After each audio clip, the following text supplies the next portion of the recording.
I was a freshman in high school. That's when I caught my first charge. I assaulted an 18-year-old man coming up the block. I broke his nose, I broke his teeth, loosened his teeth, and gave him internal bleeding in the brain.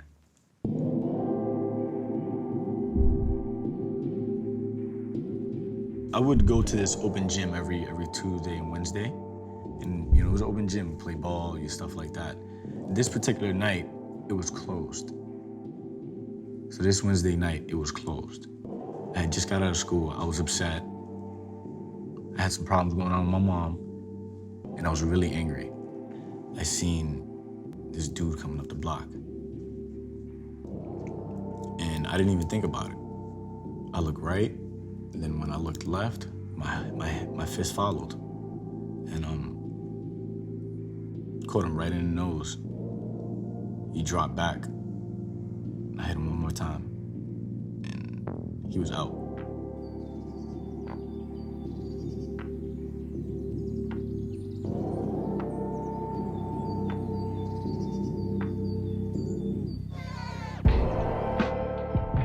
My name's Romeo. I'm from Brooklyn. I'm 23 years old.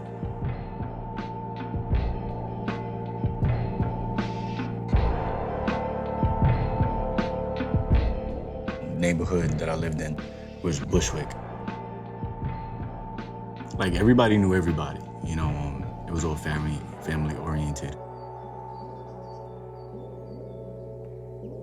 Everybody liked me, I was very mannered, please and thank you, no sir, yes sir. That's just the way my mom raised us. She raised us kind of militant, but that's just the way she was raised.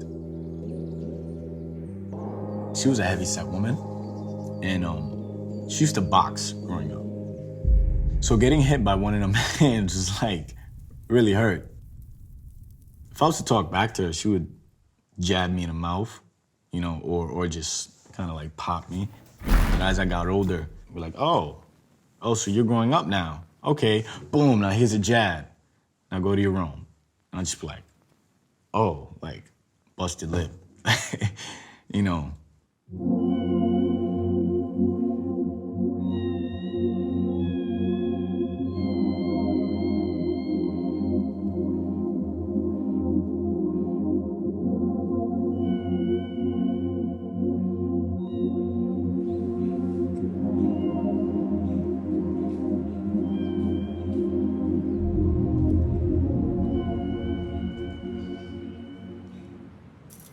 This one kid, he wanted to fight me, and I wasn't much of a fighter. I guess he wanted to prove to the girls that he was tough. He would push me around, and I'll be like, yo, chill, I don't want no problems.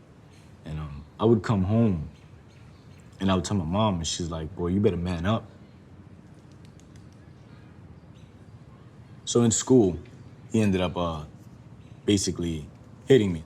He started punching me, and I ended up with a black eye on my left side. I went home with my shades on, and I'm like, hey, Mom, what's up? She goes, reaches for my glasses, she pulls them off. It's like, who did that to you? It's like, I was like, no, this kid I was telling you. She was like, boy, if you don't go to that school and whip his butt, when you come home, I'm gonna whip yours. And I didn't want my butt whipped by Mom, so I went to school, and I went and I punched him in the face, and we both started fighting. But this time I got the upper hand. I didn't realize how scared I was of my mother, so it brought out this strength in me.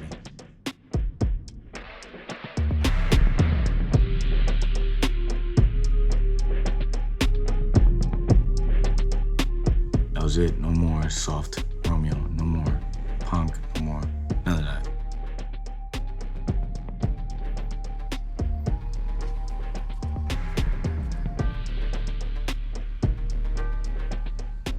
I would eventually get into, a lot of fights in the streets.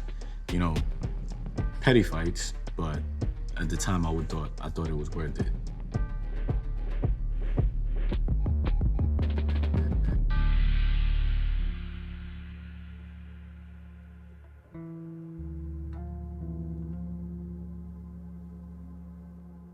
I began to put a lot of thought into how I'm going to kill these people. I'd assembled pipe bombs, or I'd compiled like supplies to do this. There was an outline of what I wanted to do. There was checklists for what I would need, and there were hit lists of the people.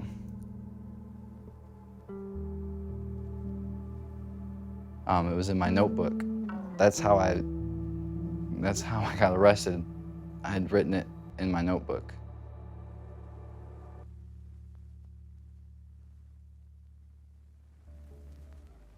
So at 16, I'd never been arrested before, and my charges were possession of an explosive device, or possession of explosive devices, and I think it was something related to like unlawful possession of a weapon as well.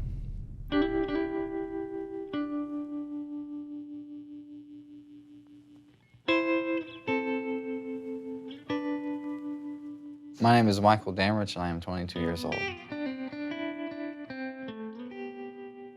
I grew up in Malden, Missouri. It's down there in the Boot Hill, southeast Missouri. And it was a population of like 5,000 people, so it's not very big at all. For the most part, we lived outside of town. I really started to experience like the depression like pretty much when I was around 13. I never really opened up to anybody, like to my mother, to my brothers, or to even to them, like to the full extent of like what's going on, because like that was my problem. I didn't know how to express it. I don't think I had the skill set at that time to do that.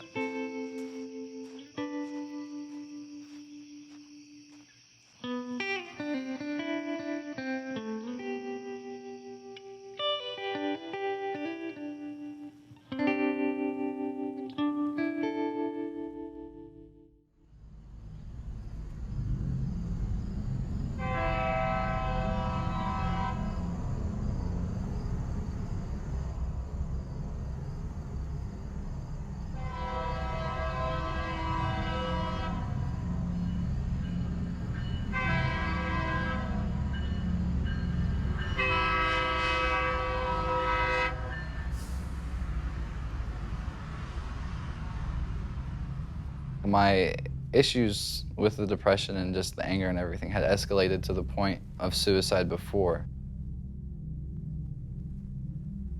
So one night, I got a gun. It was a rifle. And I went through the works, but I couldn't bring myself to pull the trigger.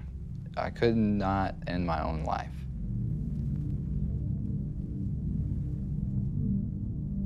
So I developed this plan that what I was gonna do to meet the end of dying, to kill myself or get myself killed, was I was gonna kill these people that had made me so angry, that had made me to the point where I hated my life. These people that did this and these people that were responsible for that.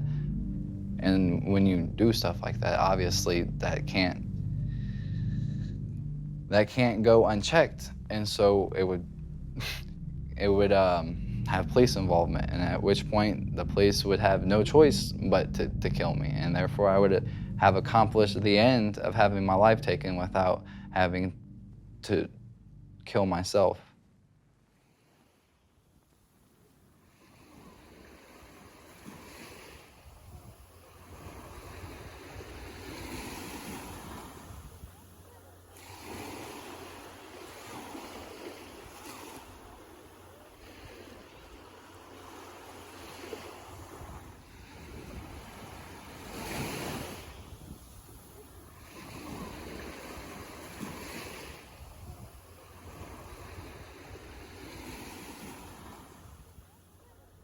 They charged me with 2 felonies, assault with a deadly weapon, and I'm not sure the other one, but I also had a misdemeanor that was like public intoxication.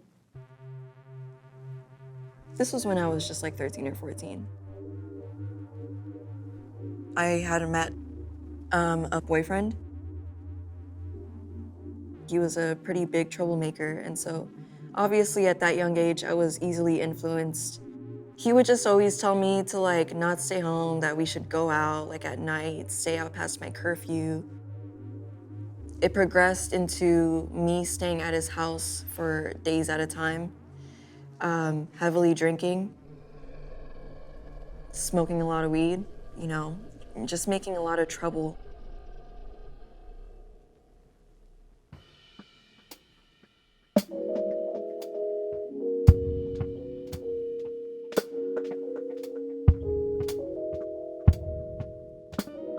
My name is Ariel Cortez. I'm 18 and I live in San Mateo, California. As a child, I had actually grown up in an apartment with both my mother and my father. Up until the age of 6, though, an incident happened where we had kind of like home instability, so we were like moving around town a lot.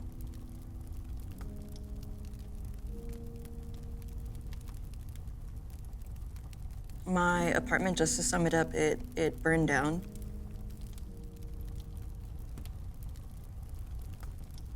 My parents' relationship was very rocky ever since that event. Me and my mom had to kind of jump around houses of family members because we both felt unsafe around my dad at the time. We spent a lot of time in women's shelters, asking my family members for money, wondering if I was gonna eat.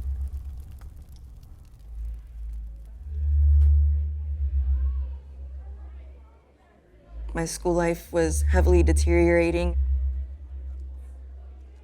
I was failing all of my classes to the point where my teachers didn't even bother to help me if I asked for the help because they didn't think I could do it.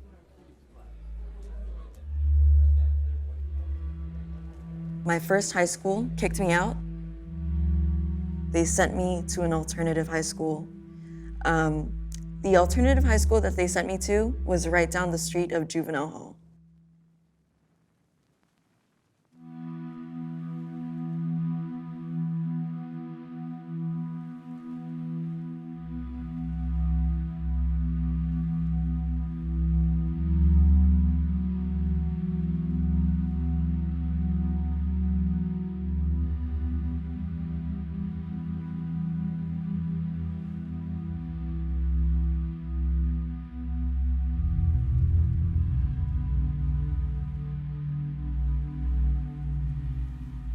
I was still with that boyfriend. He was about 18, and he had a very bad alcohol problem. One day, we had been drinking, and he drank half a bottle of vodka, like in one sitting. And he started like beating the shit out of me. He called the police after he had gotten off of me, and he told them that there was a psychotic girl trying to attack him in his own home with a knife. And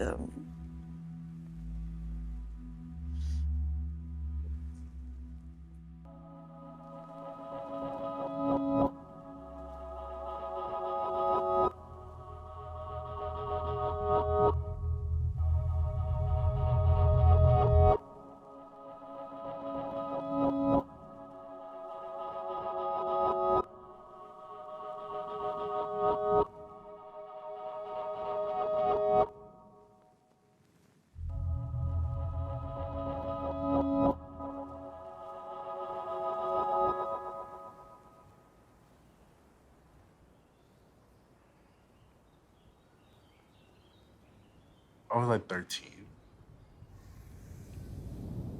And it was an after school fight, and I threw a brick at someone's head. And I hit him in the head with the brick. And that was the first time I was arrested. This particular day, I was fighting with another student that attended the school. I was walking home with some of my friends, and he was, hanging out with some of his friends. And they were just, talking crap. And then, we started going back and forth. And then a fight just broke out. And grabbed the brick and I hit him with the brick. And he went to sleep after I hit him with the brick, and police was called, ambulance was called, I was arrested.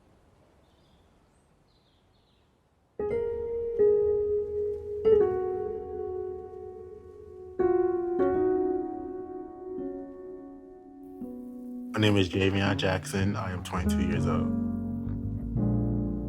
Springfield, Illinois is where I'm from.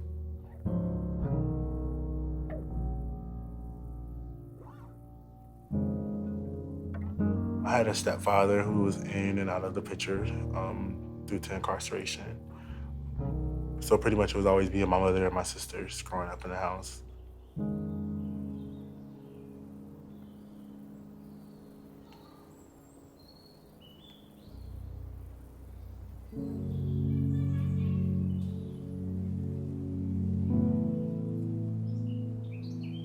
When I was about 9 years old, me and some of our friends in the neighborhood, we were riding our bikes one day, and there was a guy that lived around the corner from us, and he invited us in his house, to kind of, play video games. Comes to find out we weren't playing games. He was, started touching us and stuff like that. I remember, him and his boyfriend, doing things to us, and, watching him molest my friend.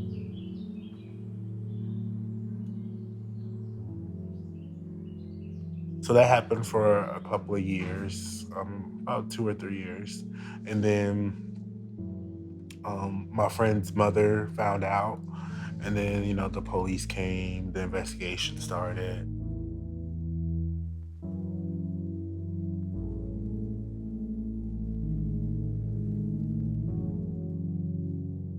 I remember the exact day me going it's like a building next to the police department. And I remember it's like this row of teddy bears. When they talked to me, they asked me, kind of, what happened. And then that was it. I never even received help from that.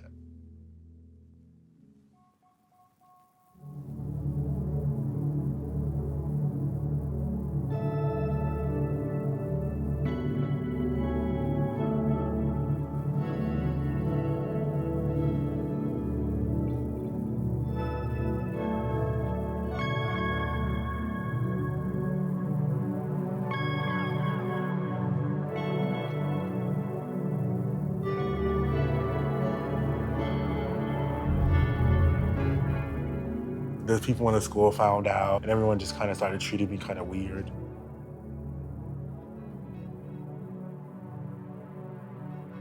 I would just hear the teachers talk about it all the time. And they would just be staring at me, talking about me.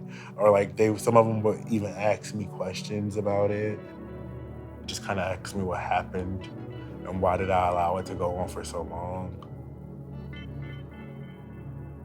If I was arguing with the student, he'll always say, that's why you got raped. That's why those things happened to you. Calling me gay, the F word, all that good stuff. Telling me I enjoyed it. That's when kind of all that stuff started. But, so I think that was a part of the reason of me acting, going into, middle school, acting out, fighting a lot of built up anger. All I could do was fight them, I couldn't say anything, to hurt their feelings because they were already hurting mine.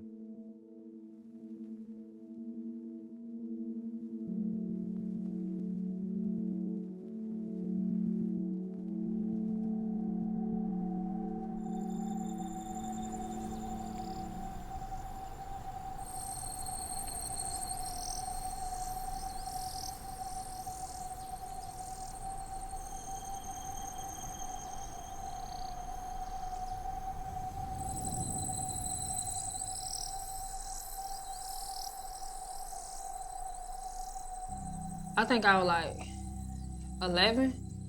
I was young, man. I think I was 11 years old. Cause I was in middle school as far as being interactive with police officers.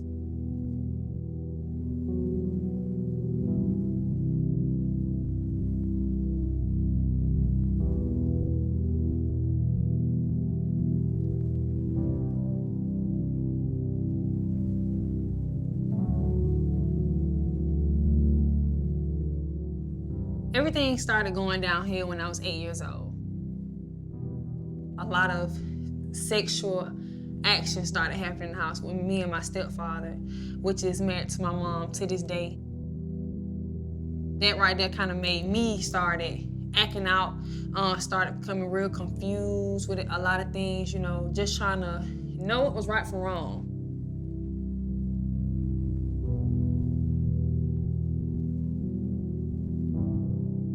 At the age of 8 was my first time ever going to a mental hospital. My mom, she took me to the hospital. I didn't do nothing. Her husband got mad at me, lashed out at me, and she listened to him, and now I'm here. I was there for a couple months. Wasn't nobody worried about me. They weren't checking up on me. My mama wasn't coming to see me, wasn't calling. It was just like they were just feeding me medicine. On top of that, when I was supposed to be released, she didn't want me to come. So they kept me a little longer to make sure I was equipped to go home. Like, it was that serious. That was when I started, like, hating my mom. But I made it out. That was my first time, and it was hard. Like, when I got out, I knew I was a whole different child.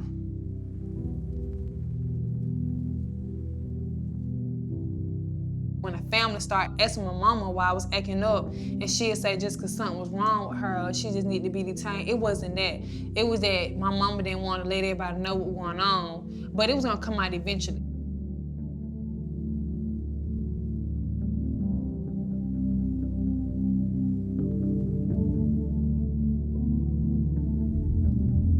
No one would have never guessed what was going on after we closed them doors to that house. Nobody would never guess because I ain't never say nothing. My body, I looked normal. I was eating good, sleeping good. You know, that's just what it was. But my actions was not normal.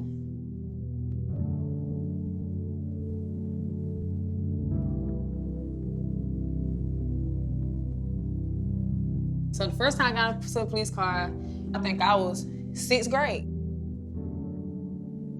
My mama called them saying I was being unruly. Like, unruly back then mean if you disrespectful to your parents and they couldn't control you, they called the police to come detain you. And she kept calling the police saying, you know, she been unruly. You know, they started digging a little deeper. That's how defense got involved.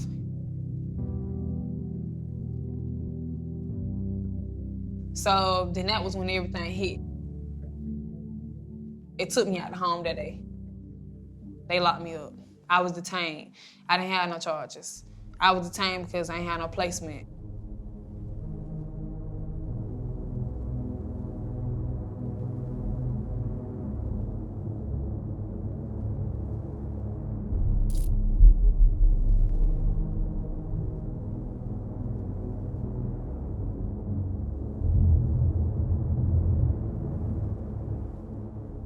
Anytime I was ever detained, it was never because of just what I did. It was always Department of Family Children Services. Had to be in the mix. Like, I wasn't a bad child, period. Like, no matter how my mama or my family want to frame me, I wasn't no bad child. Mm-mm.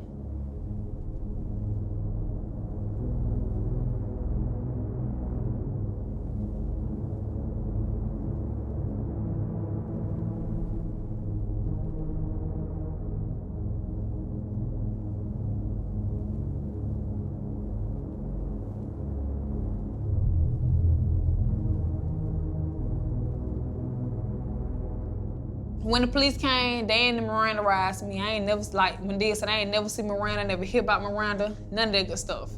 They just was like, what's going on? They told me that I had a right to an attorney right before, but I had no idea, like, I had no idea about the legal system. I didn't know my rights, you know, and my mother wasn't there, mainly because, you know, when they told her that told me that they thought it would be best if she wasn't, you know, I didn't know that, you know, she should have been there to help, you know. I sit down and she proceeds to tell me that I have the right to an attorney present, and this and that, and I check mark each of the boxes, you know, so I've officially been Miranda'd. And part of that was that I could ask my mom to leave the room. So I opt out, I asked for her to leave. They put me in cuffs, the shackles, and we headed toward the detention center.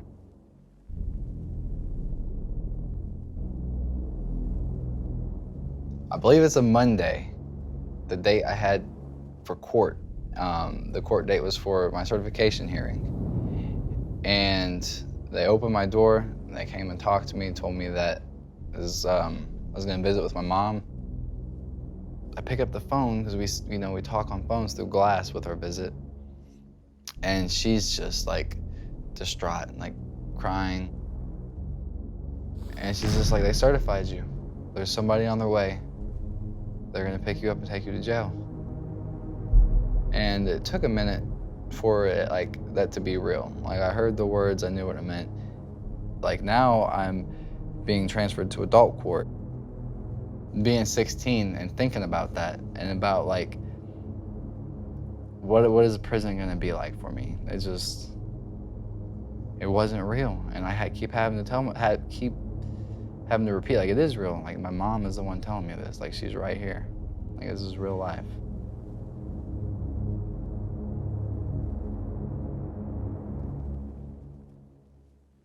Family court rejected my case, and they charged me as an adult. So throughout this whole time, I'm being charged as an adult. I'm receiving adult sentences, I'm receiving adult language, like talking to me like if I'm a grown man, and I'm nothing but this 15, 16-year-old kid.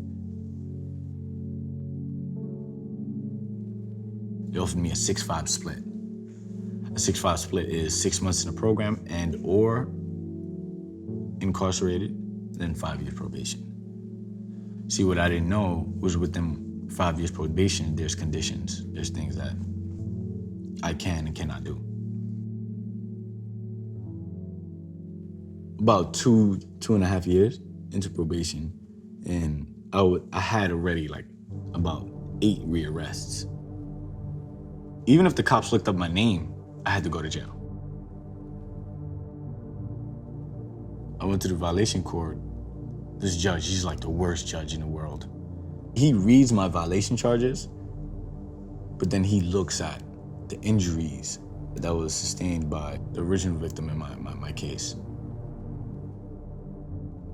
As he's reading them, the D is like making all these faces expressions. Like, oh, we can't. She's like, you know what? I'm gonna remand you. So boom, right there, I go in handcuffs. I go in handcuffs and end up on Rikers Island, so it's my first time on Rikers Island.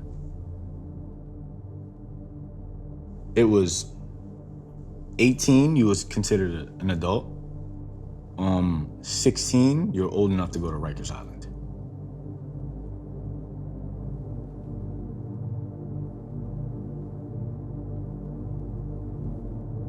For January 1st to April 26th, I was in a cell, like 23 hours a day. Finally, they come at me with a plea. If I agree to plead guilty to a Class B felony of assault first degree, they'll drop my charges of the Class C felony, unlawful possession of a weapon. And instead of getting the 10-year sentence, they're gonna suspend that sentence and give me a dual jurisdiction program through the Division of Youth Services, DYS. It's taking kids that are certified as adults, and instead of sending them to adult prison, they're instead allowing them to have that adult sentence, but execute it in a juvenile facility. I walk in there, it's an open floor plan, and I see bunk beds with like pillows and comforters, and I see like desks with personal effects, and I see closets with like actual clothes hanging up, and it's wonderful. Going into a facility, of lockup, there's nothing that can prepare you for that. It's just a whole different world in there. I did a year and a half on Rikers Island with 2 years parole.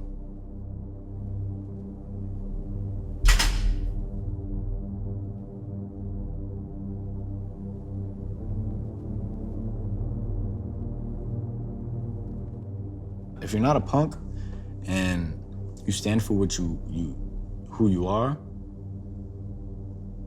Either they like you and they leave you alone, or they don't like you and they jump you. And I was just the one that they didn't like. So I got jumped a lot.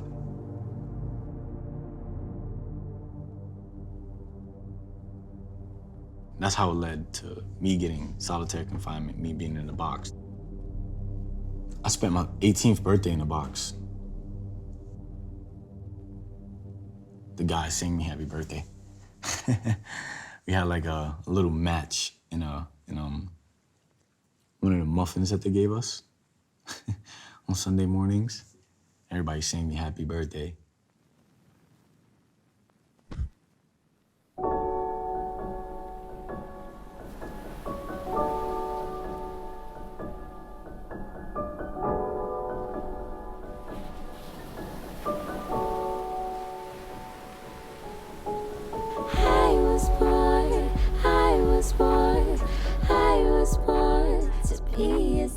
In the juvenile system, unfortunately, you cannot bail. You have to wait for your court date. I was locked up in my cell for 22 days. When I had court, my ex-boyfriend had actually written a letter to the judge, and he stated that he was responsible for everything that happened. They dropped the felony charges. They charged me with battery on spouse because I had pushed my ex-boyfriend while he was beating on me.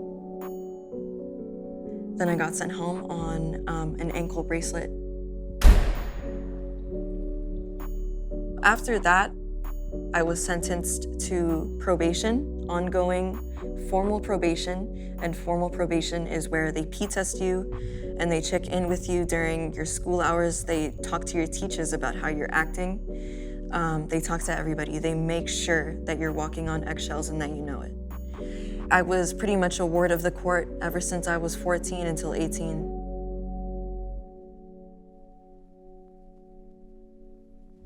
I depended on drugs to be happy because I was like really miserable. I just said like, fuck it. So I did like a gram of cocaine to myself, and I tried to overdose on 14 Xanax pills that night. I woke up with the police about to arrest me.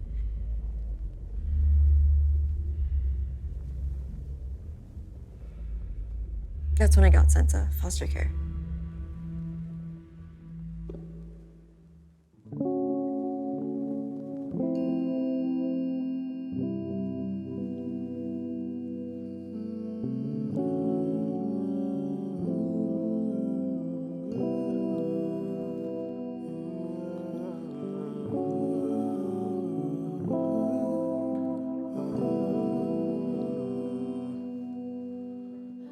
My public defender basically made me take a probation deal. What they wanted to do is they wanted to transfer my case to an adult case. I was 13. I was on probation until I was 21. I went into my freshman year, high school, Southeast High School. Everything was going pretty good. Everything was cool. I joined the soccer team, even played varsity.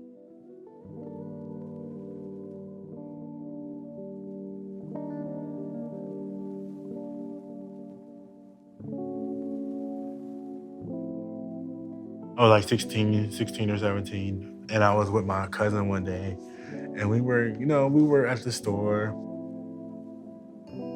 I went through the line, I paid for my stuff. I walk out the door, she's following me. She didn't buy anything. They come out the building and they grab her. They have her in handcuffs talking to her. Next thing you know, they're like, put your bag down, and they put me in handcuffs. They're like guilty by association, which violated my probation. Because she was stealing and I was with her, but I didn't know she was stealing. They sentenced me to 18 months in a facility. They made me strip out all my clothes and took all my clothes and my shoes and my socks And I just stayed in the room. It was scary and it changed me. Changed me really bad.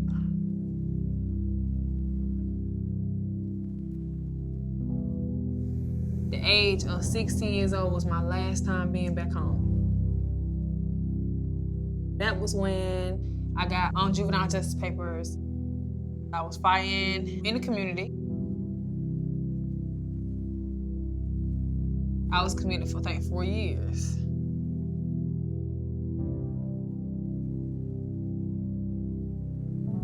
You get used to where you at. You just make where you at home. And jail was home for a minute for me. And every time I got out and go back, I wouldn't be scared. It'll hurt me because I know that this ain't how my life supposed to be.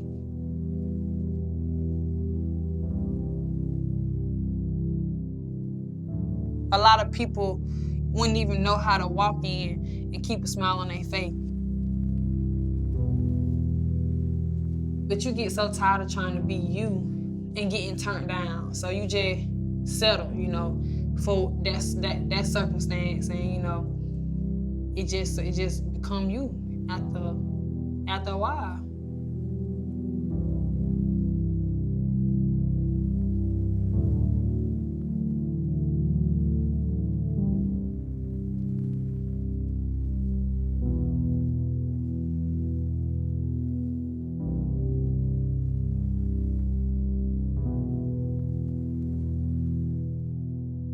I was scared as hell. Like, I prayed constantly.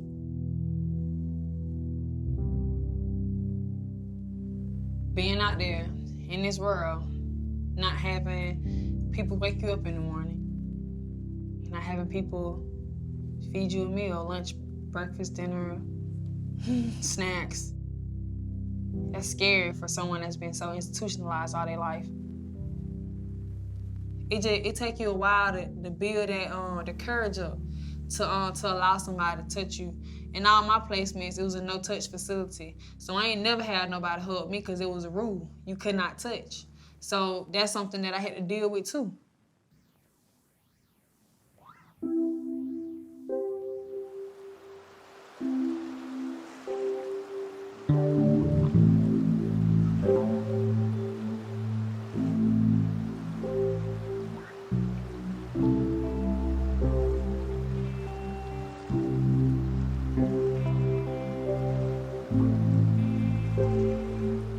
I ain't started accepting people until I was 17 years old. That was when I found Georgia Empowerment. Well, actually, they found me. Georgia Empowerment came to my last placement, Twin Cedars in Columbus, Georgia. Twin Cedars was where I found myself. It was a getaway, and I liked it. I liked like the responsibilities they were giving me and stuff. So I was like, I think I can do it. People were listening to me. They were asking me for help, and it was just like, I'm doing this. I'm people looking at me positive. Like, I'm smiling, they laughing at me, not with me because I'm doing some foolishness. So I liked it.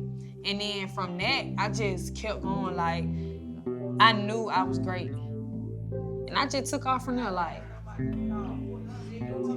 okay. All right, so I am Shimaine Quimbley. I am 21 years old, and I am a contractor for MAC and Georgia Empowerment. I have been in care since I was 8 years old. I aged out when I turned 21. I'm 22. My birthday just passed, y'all, last Saturday, so I'm getting used to saying 22. But I just aged out a year ago.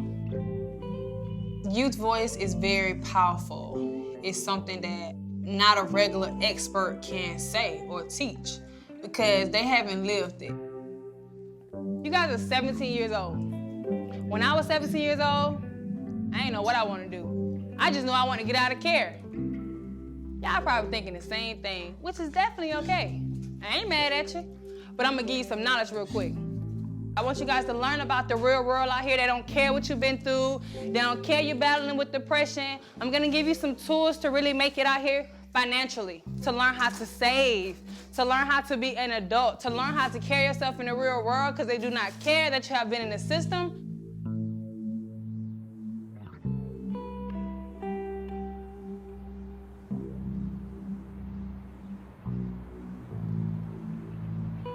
B-R-O-O-K-L-Y-N.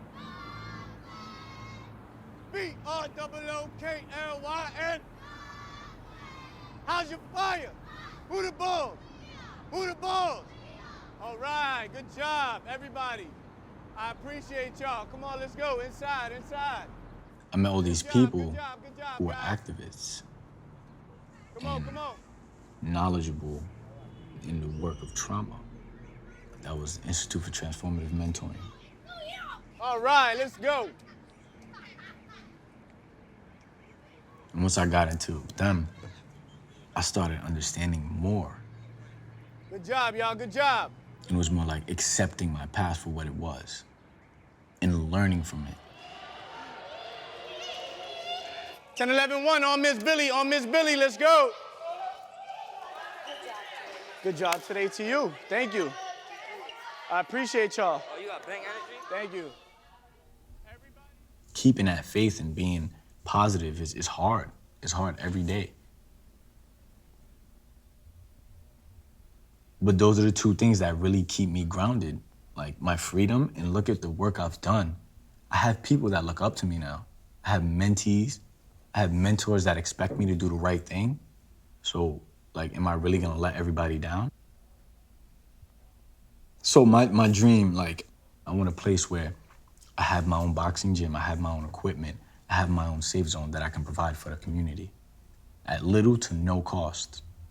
You know, a place where a kid can, you know, go and release his stress or anger, and his parent will be confident that he's okay, that he's not in the street robbing, stealing, punching people in the face like I did as a kid, you know, just to release that anger.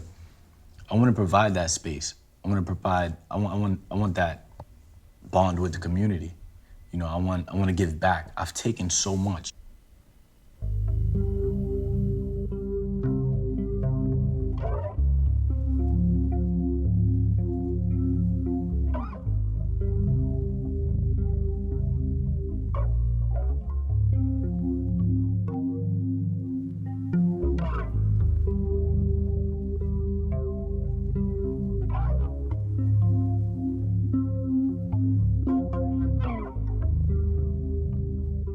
I went in at 17 and I spent about 10 or 11 months in foster care. The experience at first was pretty cool. At first. My foster mom would hide food from us. That's not supposed to happen if you're a foster parent. She would be like, oh, you're like family. But then, as soon as my social worker left, it's like I was just like a tenant or something. As soon as I turned 18, I went to go, well, I'm now living in my grandma's house. I'm sleeping on a couch, but it's something, you know? And so my social worker during that entire process was helping me transition into college. She hooked me up with all their scholarships for foster youth. She helped me sign up for all my classes and my financial aid. She was an angel to me. She really helped turn my life around.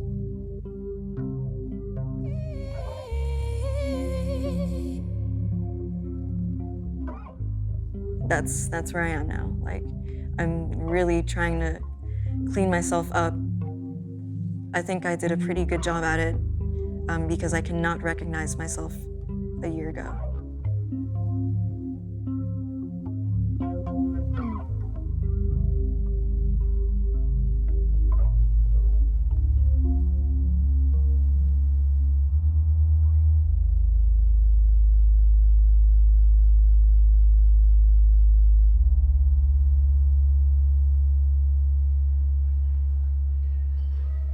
I want to write a book. I want to write a book about me being in a facility. My situation really changed my view of things. So like my very first day, I really literally sat there and wrote 4 pages of like my whole day. I played out my whole day.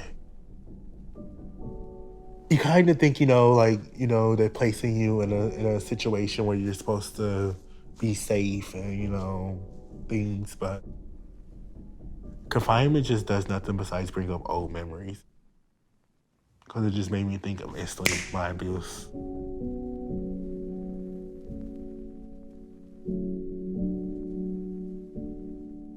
I became really, really strong because of going through that facility. Because I kind of grew up sheltered. So I wasn't sheltered anymore. So it was like everything that was coming at me, I was learning how to hit it, handle it. I was learning how to deal with things pretty quick. I was talking to a 14-year-old boy in a facility one time, and I was telling him, I'm like, look, I understand you're 14, but you gotta grow up. You got to. You have no choice. You have no choice besides to get out this facility and just do everything that they say do, plus more. Or you're gonna go back to jail. And sometimes even if you do what they say, you're still gonna go back to jail.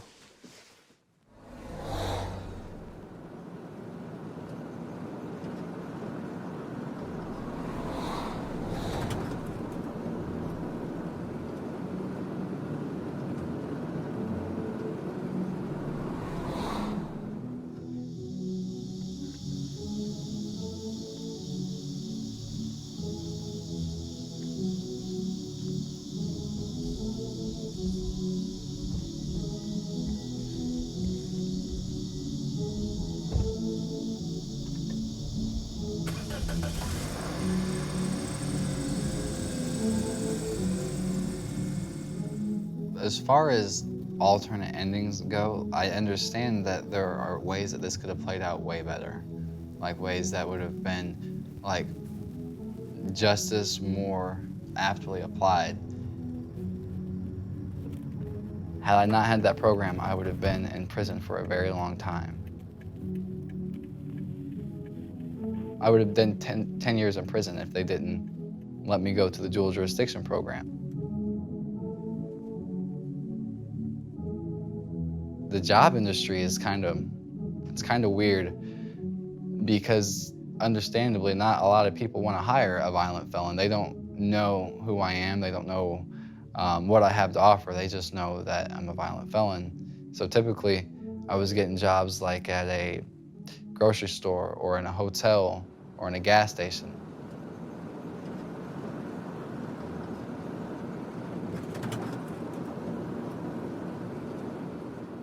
To be specific, this is my other work. Like I refer to this as like my day job.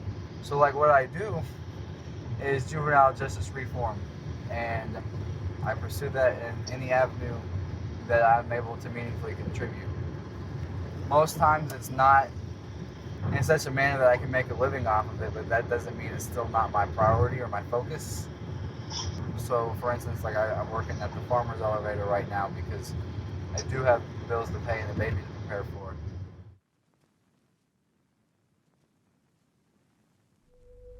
I've been sending cover letters to organizations that aren't even hiring and applying to every position that is hiring, in this field so I can, develop like a network of people that understand what I have to offer.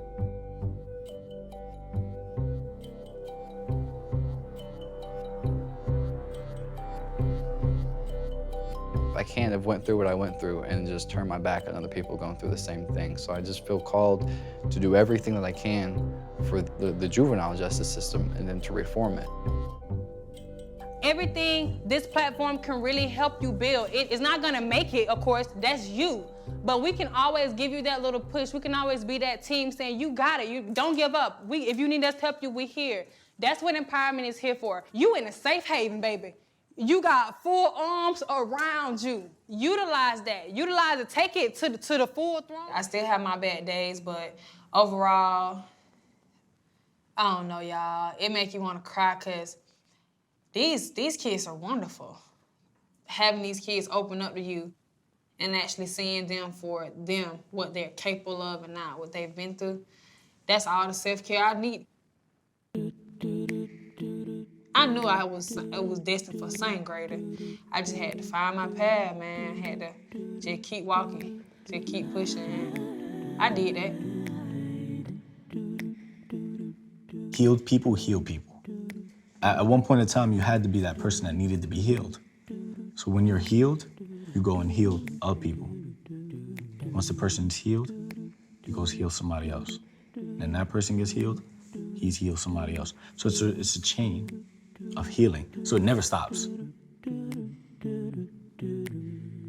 I take my pain and I have a lot more empathy because of it.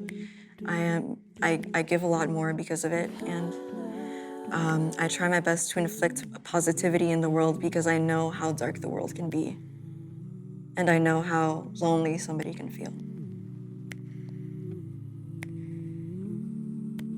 There's gonna be things that happen. You're gonna lose jobs, you're gonna get fired, you're gonna quit. You know what I mean? You're gonna have to buy a house. You're gonna be broke sometimes. It's your life. You gotta live it. You gotta keep moving forward. You gotta keep, you gotta keep pushing.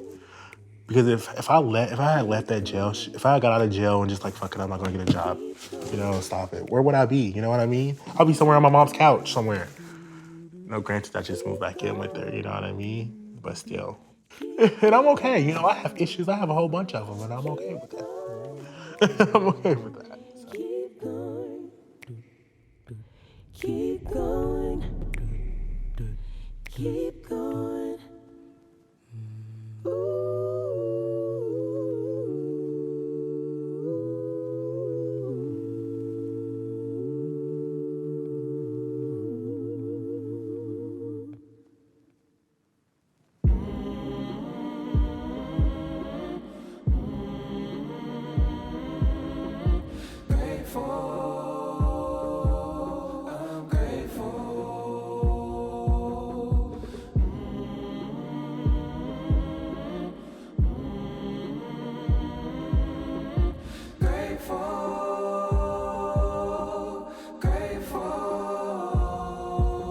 Balancing music and love, been kicking my ass lately. I've been talking to God, I pray we don't end up like me and my last lady. And she her hair and the last lady. We just hit a year and I truly been having a blast, baby. Between you and the grind, I know it's unfair. I'm out on the road, you wish I was there. I'm wishing my heart I did have to share between these two things. Most people ain't got enough in it for one, but I'm chasing two dreams. There's music and building life with you, I wanna buy you new things. I hope I never have to start over and start chasing new flings, but I'm grateful for the opportunity to live, for the opportunity to love, for the opportunity to give. Know it's times that I fall short, God, please align me with your will. Crazy you see me for me and choose to love me still.